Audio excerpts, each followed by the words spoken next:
Hello everybody and welcome to the least consistent Magic channel on the internet. I'm your unreliable host Ruben and this is Mana Screw, where we very occasionally talk about EDH, new cards, and commanders for you to enjoy. There's been a lot of exciting stuff released recently, but in this video I'm going to go into one of the 5 color cards, because there haven't been enough of those released in the last few months. Which will it be? Which one of these boys and girls have caught the attention of old Ruben's scrutinizing eye? Well, as some of you who watched my Unit video may have picked up on, I really like doing things with the top of my library and cheating things out to play that way. Unit, Narset, Mael, these girls are the best. But my ever-oppressed male gender has yet to have one of these cards that has caught my fancy. Until now.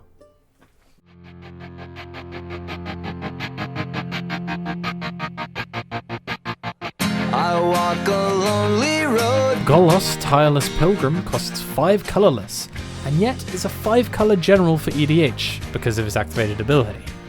He is a 3/5 legendary artifact creature scout. Wow. Who reads, when Golos, Tireless Pilgrim enters the battlefield, search your library for a land card and put it on the battlefield tapped. Then shuffle your library.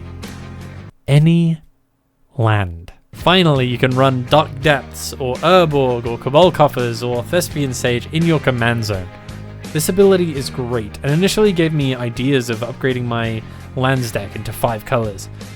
But the ability that defines the commander's color identity and the way I wanted to go with this deck was his second ability, which is going to lead us down more of a unique and fun way of building the deck. It reads, pay Wooburg and 2, or 7 total mana, and exile the top 3 cards of your library. You may play those cards without paying their mana costs. Play them. This means you can cast artifacts, creatures, but you can also play lands off the top. I love this stuff because it's basically cheating mana costs and drawing 3 cards, in this case for 7 mana. And let me just say off the bat, you can build a pretty brutal and huge big mana deck using Golos and extra turns and huge spells, or you can build a crazy lands deck. But neither of these directions are the ones I've chosen to go. I may as well play Joda or any other big mana deck if I'm doing that, or Lord Windgrace if I want to go through a land strategy. No. I've chosen to fully embrace the casting from the top of our library loveliness, and have built a Cascade deck using Golos. For those of you who aren't familiar with Cascade, it's a triggered ability which essentially says whenever you cast a spell, you exile cards from the top of your library until you hit a card that costs less. Then you may cast that card and put all the other cards that weren't cast this way on the bottom of your library in a random order. So the goal of this deck is to cascade into another Cascade card or into a huge spell so that we can cast even more spells than just the 3 Golos will be getting us. And we want to have fun with the randomness, but we also want to calculate the top of our library when we can. Oh, and don't think that because I said I wasn't just building a huge mana deck, that means that we don't have big cards. We'll get onto them later. But first, Golos is a 5 color deck and wants you to put these big powerful stuff into his 99. As such, I have blown through my usual middling budget and have built the deck I want. If you want to see what this list looks like under a tighter budget, please leave a comment down below and I will consider doing a more restricted budget version of this deck. One of the things that drives up the price of the deck a lot is our mana base. To ensure that we get our colors, we are running the majority of the tri-lands, which are cheap enough. But we're also running shock lands, some fetch lands, exotic orchards, reflecting pools, prismatic vistas, and mana confluences. The expensive stuff. We also want to be able to back up our mana base with some rocks and dorks, like Commander Sphere, and Dark Zillingan, Felwar Stone, Chromatic Lantern, and Prismatic Geoscope, and Birds of Paradise, and all these great cards that can tap for multiple colors. We're also going to be running a Cultivate and a Kodama's Reach, which can find us 2 different mana sources, and a Farseek, which can get us one of our dual lands. Another cool thing about Golos is that he can find, I'm assuming he's a guy who doesn't have female curves or anything. He's an artifact, so it's an it, but I'm just going to keep calling him a him for the rest of the video. Don't at me. Another cool thing about Golos is that he can find you the last few colors of mana you need with his ability to get any land from your deck. You can get a tri-land to fix up your last 2 missing colors, and this is usually the best option, you can grab a Cascading Cataracts, which allows us to filter 5 colorless or 5 of any colors into Wooburg for Golos' activated ability. It even has Cascade in the name, so it fits extra well within the theme of the deck. In terms of the answers we're running in the deck, we're running Insidious Will and Narset's Reversal, partially because they're less harsh counterspells and more on the fun side, and partially because if we hit another instant or sorcery, we can actually use these to copy them instead of them just being dead with Golos' ability. And we're also running a less fun suite of removal with Path to Exile, Swords to Plowshares, and Anguished Unmaking. We're actually, for a 5-color deck, very light on removal and wipes, because we don't really want to hit them all the time with Golos or our Cascade triggers, but we're trying to pack enough to remove threats when really necessary. With that, we have the base for our deck, our framework is set, and we're ready to get into the fun stuff.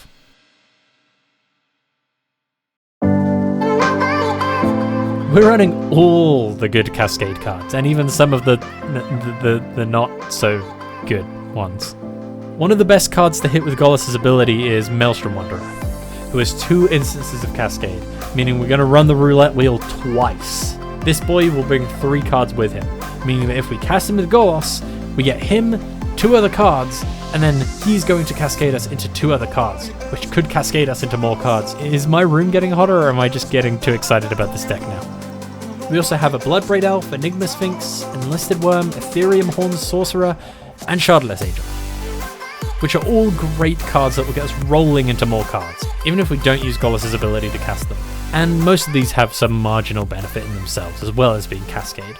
We also have Ardent Plea, Bituminous Blast, Captured Sunlight, Deny Reality, and Stormcaller's Boon, which are okay. They're really just there so that we can hit other cards and to pad out the Cascade theme. The ideal situation is we cast a card and it sends us into another Cascade card. But until Wizards prints more Cascade, I have to include these, and I can only dream of the possibilities if they ever print more Cascade. We don't just run these bodies or janky spells with Cascade on them though.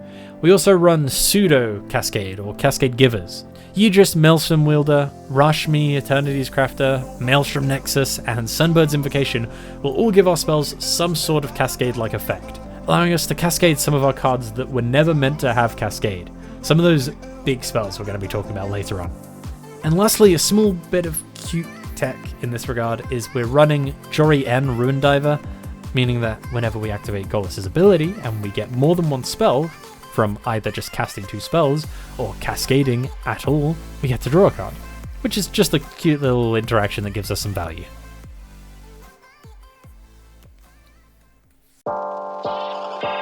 So, how do we get more value off the top of our library?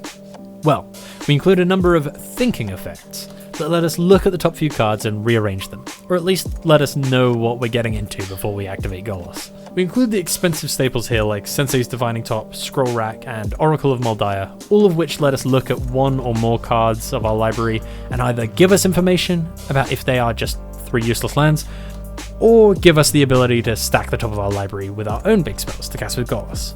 We're also running Sylvan Library to look at the top 3 every single turn, and if we need to pay 8 life and get them all out of the way for Golos, we can.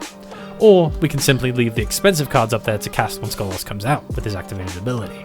Lastly, we're running 2 very simple, easy to get hold of cards, one of which is Lens of Clarity, which gives us information and security. Honestly, if you want to shill out and replace this with a Miri's Guile, it's probably better. But still, this card is a great budget way to look around, and we don't need to rely on any colors in particular to cast it. The other is Brainstorm, which lets us put expensive cards from our hand back up there for Golos to cast.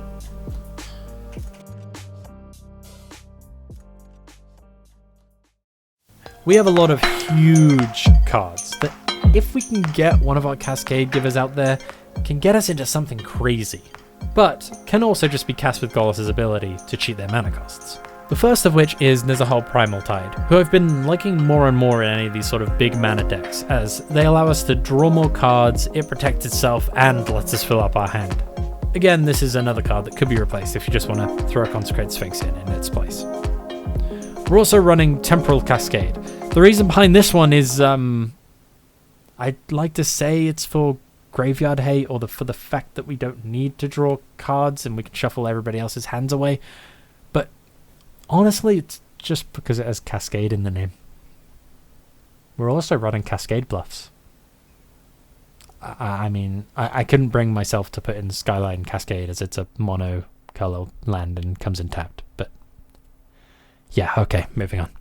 Brilliant Ultimatum, and indeed all of the Ultimate Cycle cards if you include them, are cards that you will almost never naturally cast in this deck, but can be incredibly powerful if cheated out with Golos. Of course, we could cast it from our hand if we get out Maelstrom Angel or Omniscience, which will allow us to cheat all of our spells. Zendikar Resurgent doesn't let us cheat spells in the same way, but it does make it much easier to cast Golos' ability. We also run Atali, who will allow us to steal cards from the top of our opponent's libraries as well as using our own. And little fun commander play tech, you can attack with Atali and swap him out using Ninjutsu for Fallen Shinobi, and you get to cast up to 6 cards for very little mana in a 4-player game from other people's libraries. Yeah. We're also running Ugin, because Ugin is Ugin. And finally, we also have Emrakul the Promised End, who we can utilize the cast trigger off even if we use her with Golos' ability to steal someone else's turn. Because Magic is fun when you get to play other people's decks. You know, for you at least. Oh, and we have Conduit of Ruin here to set up for Golos to bring her out, just in case she's stuck down at the bottom of the library.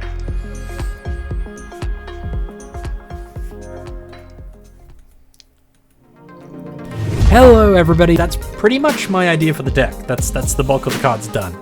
This is an idea I had whilst looking at the new legendaries, and I loved it so much that I wanted to share it on this channel. This deck can go absolutely bonkers in its Magical Christmas land, and its design is to be more of a fun, crazy, and random deck. There's high variance in the types of plays that you can make every single game. And here's the cool thing. The Cascade cards, with the exception of a couple, are the cheap part of this deck, and they're the core. If instead of running expensive cards like Emrakul or Ugin, you want to run cheaper bombs, that's great. And you can swap out Oracle of Muldir and Scroll Rack for a Crystal Ball and a Dream Cache, and the deck won't run that much differently in flavor. So again, you can build this deck on a tighter budget. And I hope you've all enjoyed and found this deck interesting. It's one of the more expensive decks I've ever talked about, so I'd love to hear any ideas you've had about Golos, or indeed any other cards that have been released recently. I walk a lonely road, the only road that I have ever known.